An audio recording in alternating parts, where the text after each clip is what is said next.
Breaking news, the Supreme Court deems affirmative action unlawful. So for those of you who haven't heard, yesterday, June 29th, the Supreme Court announced that race-conscious admissions programs at Harvard and the University of North Carolina, as well as pretty much all other programs in America, are now unconstitutional. Let's take a look at what each of the justices had to say in their own words about this particularly sensitive and controversial issue. As Chief Justice, John G. Roberts Jr. finished reading the majority opinion in the Supreme Court chamber on Thursday, a hushed crowd prepared for the possibility of a rare oral dissent from the liberal wing.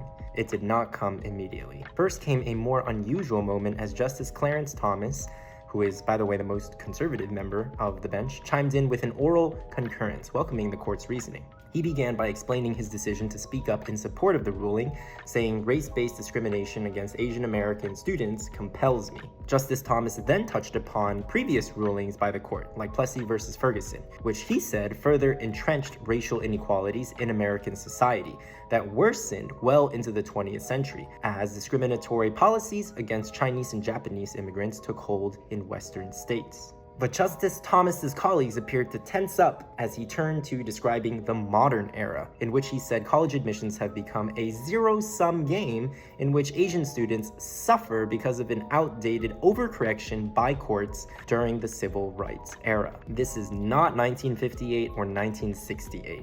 Today's youth do not shoulder moral debts of their ancestors. Just as solemnly, Justice Sotomayor followed with a vastly different view of the role of the court and the legacy of affirmative action. She denounced the decision as profoundly wrong, while arguing that the court had, in effect, condoned systemic racism in the United States. She went on addressing Justice Thomas directly, as he appeared to shift uncomfortably at times. Ignoring racial inequality will not make it disappear, Justice Sotomayor said. She gave her own recounting of American history, noting that race has long been used in the segregating of prisons and the drawing of congressional districts, but now cannot inform college admissions decisions. Today's decision, she said, imposes a superficial rule of race blindness on the nation. She ended by invoking Dr. Martin Luther King Jr., promising that despite the decision, the arc of the moral universe will bend toward racial justice.